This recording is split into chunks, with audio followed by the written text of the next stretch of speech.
That is the closing bell on Wall Street, and now it's market domination overtime. We're giving you full coverage of all the moves to get you up to speed on the action from today's trade. And Yahoo Finance's Jared Blickery joins us now with the latest market action. Jared. Well, thank you, Josh. Well, this is 4 days in a row for the major markets plus the small caps. Let's just go through it right now. Here's the Dow adding another 300 points or 2/3 of 1%. We're going to go over the 4-day stuff in a minute. I'll just show you the Dow right now, up almost 3%. Here's the intraday. It wasn't negative even at the beginning of the day like some of the prior days. Here's the NASDAQ, another 0.8% for that index. S&P 500, just a little bit less, on par with the Dow. And the Russell 2000, up another 1.37%, and over these 4 days, that is 8.5%. Each one of these days, the Russell 2000 has been up over 1%, so we haven't seen anything like that since July of 2024.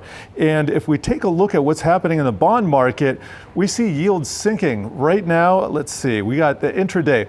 The 10-year T-note yield down to 4%, just a modest drop overnight. But then we got the 30-year to 4.64, and volatility dropping like a stone. Finally, the VIX cracking below 20. That's one of those big psychological thresholds at 17. So pretty much entering territory where we were before the latest market scare. In sector action, we do have utilities taking the top spot today. We've seen that recently as part of the AI trade booms, 1.32% for utilities, XLU. Then we got materials, XLB, and then tech, and then staples. All of those up more than 1%. Only healthcare trading to the downside, and that has been the leader this quarter, and it's still holding on to some pretty good gains over the last 4 days. NVIDIA here, you're going to see in the upper left, crawling back into positive territory.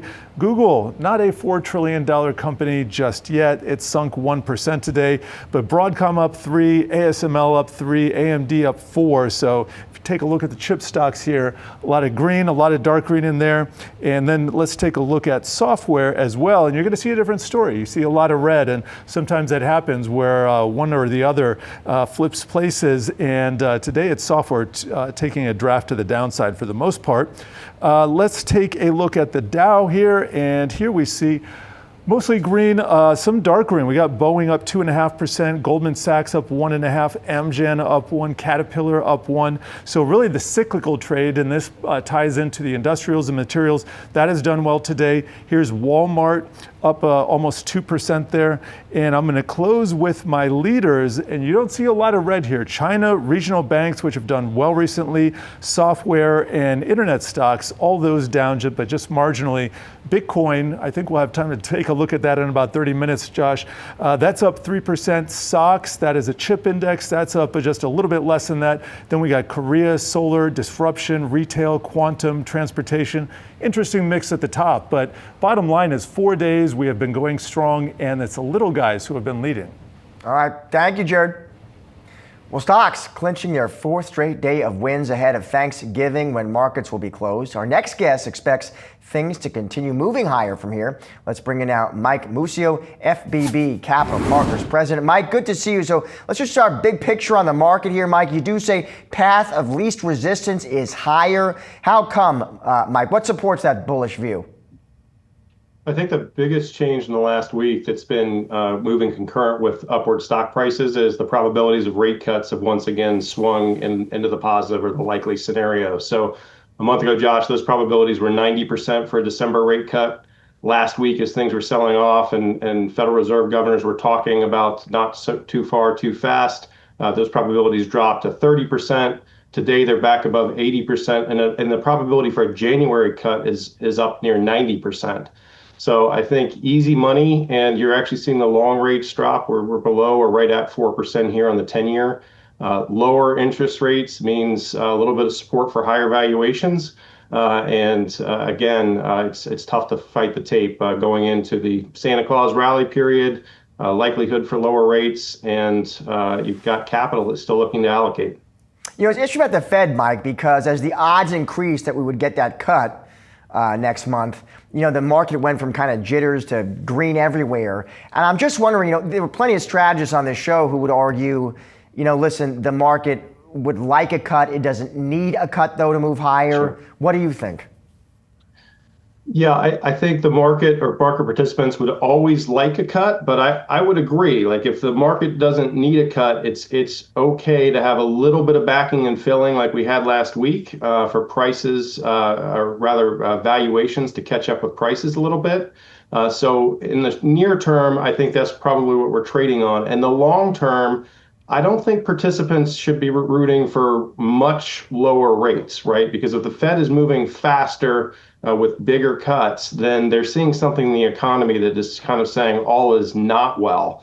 And it's short term versus long term, right? It would be healthy, just as it was for the first 9 months of the year.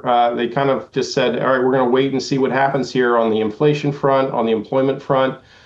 Those periods, those of lulls between any movement, allow the markets and allow companies and the economy to do its thing. That's better than just automatically moving to high octane. Mike, you say here investors should look beyond tech in their year-end rebalancing. I guess why, in your opinion, Mike, why is now the time to diversify? And what would be the risks, Mike, in not diversifying, of staying too concentrated in big tech? Yeah, well, of course, the risk being too concentrated is the things that have moved the most, if there is a correction or pullback, are likely to be the things that correct the most. So that's the risk side of it. The other is if you started with a diversified portfolio in January and you haven't done anything in terms of rebalancing, you've been a very good, solid investor and you've stuck to you didn't get scared through tariffs or anything like that, then your portfolio is just a little bit out of balance now, and it's the end of the year. It's a good time to look at what's done well and what hasn't done well. And I think that the rebalancing aspect from technology and large U.S. Stocks in general, or have that large growth bent, and looking to things that are a little bit different from that is okay. And so the S&P's up, low to mid teens. International developed markets are up, mid 20s this year. And there's not a lot of large cap U.S. tech in international developed markets. So, and those stocks still on a relative basis are still cheap. So I'm not saying sell all of your tech, but be prudent about your overall allocation. Think about what you're investing for. What return do you need to achieve? Take the win in big tech if you have it, and look for other places to allocate capital to diversify. In terms of other places I know you like, Mike, the financials, you highlight banks and insurance companies is attractive here. How come? Yeah, so banks have had a good year. We think the regulation picture or lower regulation picture for them is well intact for the next couple of years of the current administration. We think that they continue to do well. On the insurance side, that's a sector that has struggled this year, more of a cyclical issue than anything else. These are good quality companies. Progressive, you've got up on the screen. We own that for clients. We've owned that for a lot of years. Extremely high quality company, trading 13, 14 times next year earnings with the market at 23 times. And these are, I'm not saying that this is going to turn around in the next 30 days, but these are good price points to pick up good, durable businesses like this. And finally, Mike, in terms of what you would avoid, lottery ticket energy companies. What do you mean by that? Yeah, so there's a lot of the entire AI value chain is still trying to be, determined by investors. And so you see investors, starting with the chip companies and the hyperscalers, the chip companies, and you move down to what is the power source for these data centers is going to look like. And there's a lot of companies in the marketplace right now that arguably started the year towards, micro cap or even penny stocks. And there's a whole complex of, nuclear power companies trading at a couple bucks a share that are up 400 or 500%. And I would argue that these are more kind of, one-off lottery ticket type of speculative plays rather than long-term investments.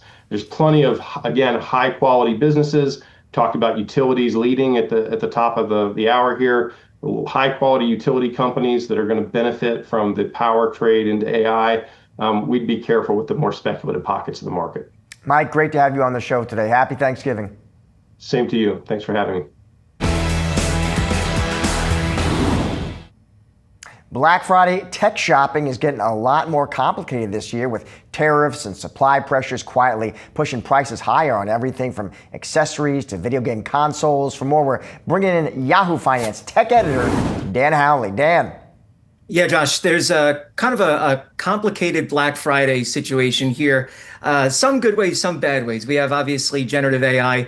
It's finally, kind of taken off. Everybody is using it seemingly, just not my dad who can't figure out his iCloud password, but I digress. It's very helpful in that you can make more personalized requests when you're looking for gifts for someone. So, for instance, my nephew is 8. He likes Legos, action figures, and sports, and so I could put all of that into something like ChatGPT, which now has a shopping offering. They just launched that the other day into Microsoft's Bing Copilot. You could use Gemini, and they'll provide you with some really good ideas as to what to buy. I did not know that they make Lego sports sets, but apparently they do, and I found that out while shopping. So that's part of the good side of things.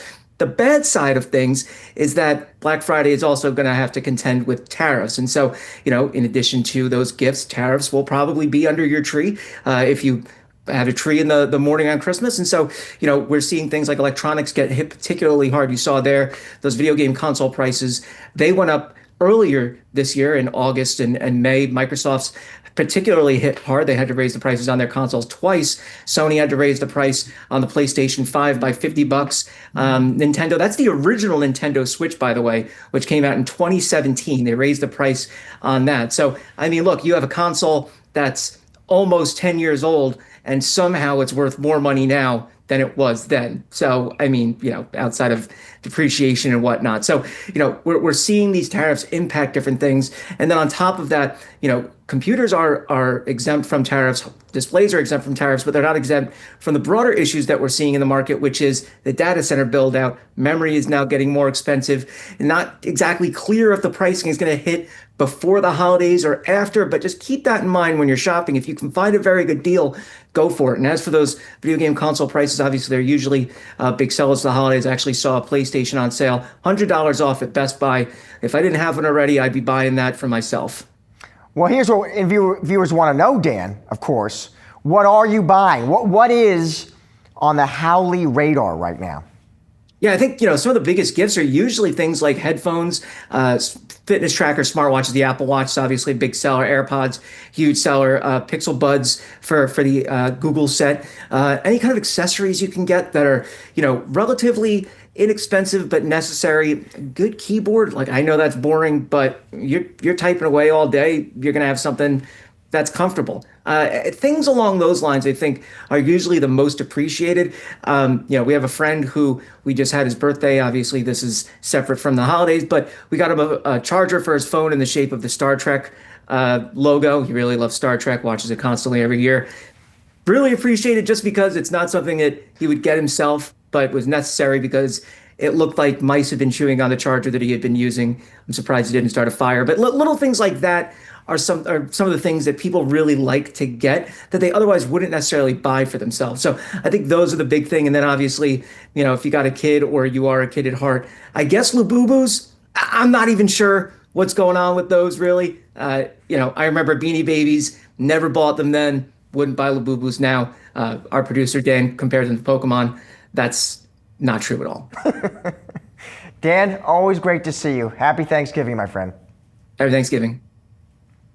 Well, holiday shopping is officially underway, but growth is cooling with a new report from Colliers forecasting about a 3% rise in total spending in the season. That would be below the average for the past decade. For more, we're bringing in now Angie Solanki, National Director of Retail Services and Practice Groups at Colliers. Angie, it is good to see you. So let's start there.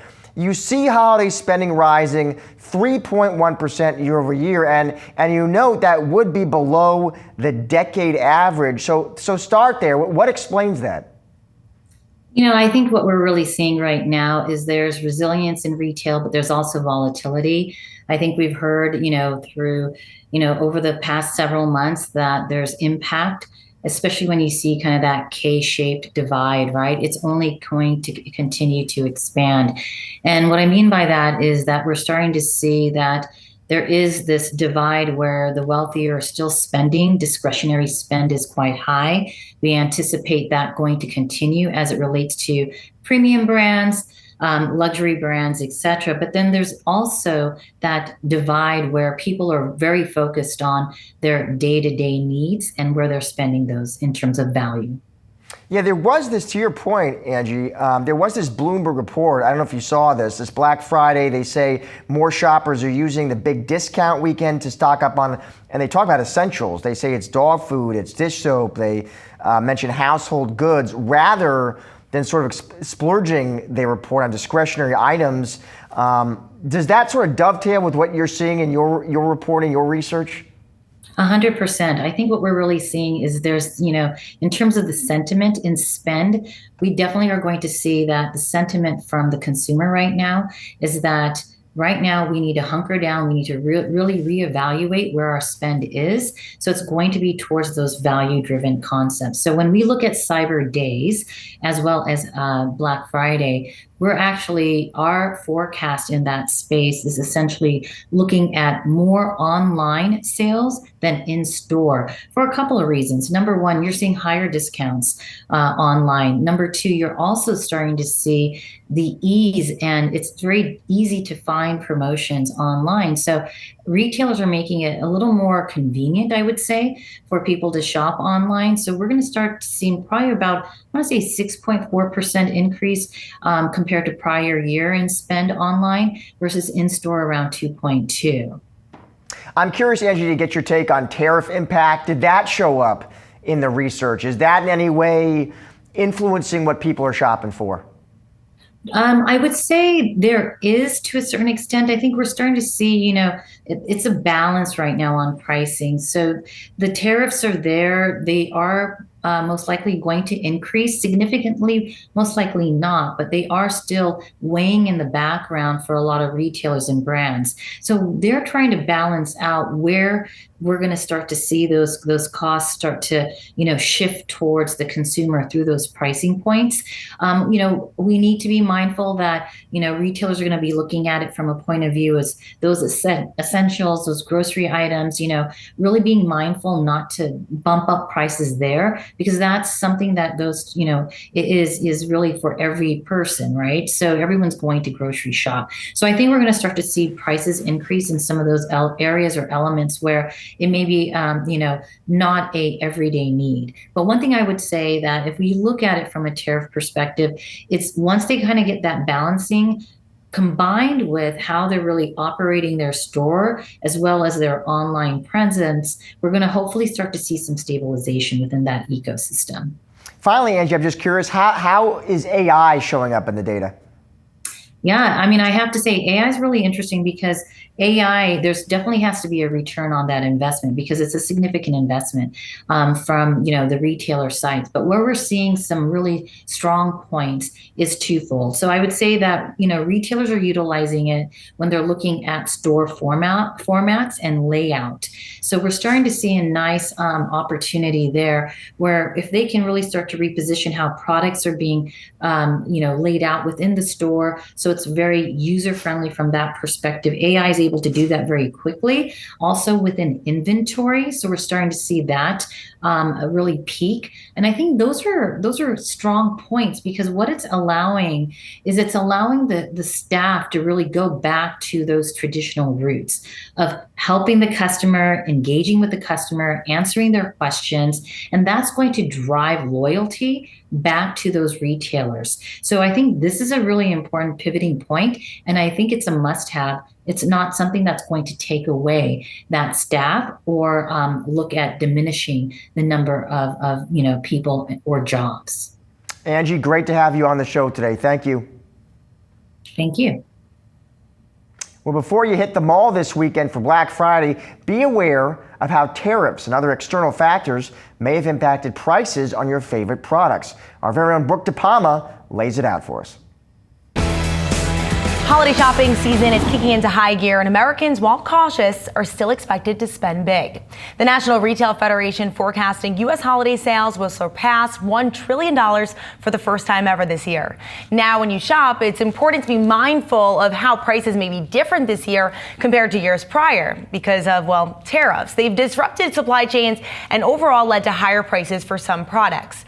So let's break down what could be more expensive this holiday season to try and get you ahead of that initial sticker shock. First up, electronics. While a lot of people like to get video game consoles, laptops, and smartphones around the holidays, Most of those products are made in China, India, and Vietnam. Now, those countries have been some of the hardest hit by higher tariffs. Like take India, for example. There is still a 50% tariff on most Indian goods. The Consumer Technology Association estimates that tariffs can drive prices sharply higher, over 30% for smartphones, 34% for laptops and tablets, and 69% for video game consoles. Next, jewelry. Well, the prices for precious metals, they've exploded this year, with gold and silver hitting record highs. Plus tariffs on Switzerland, while they've recently been cut to 15%, they were at 39% for quite a few months. So shoppers will likely still see some effects on pricing for those luxury watches and jewelry. And finally, that holiday meal might cost a bit more as well this year. Items like beef, coffee, bananas, and chocolate are much more expensive, not just because of tariffs, but also due to other factors like smaller cattle herds, as well as bad harvests due to poor weather. So think of other alternatives like chicken or even spiral ham. Those might be good ones. Not to mention how tariffs on steel, well, they've had an impact on manufacturing and packaging goods. But in this sort of environment, be sure to look out for deals, guys, because KPMG said the end of the season can have some of the biggest deals, but you just have to hope that the product is still on the shelves. That'll do it for today's Market Domination Overtime. Be sure to come back tomorrow at 3 p.m. Eastern for all of your coverage leading up to and after the closing bell.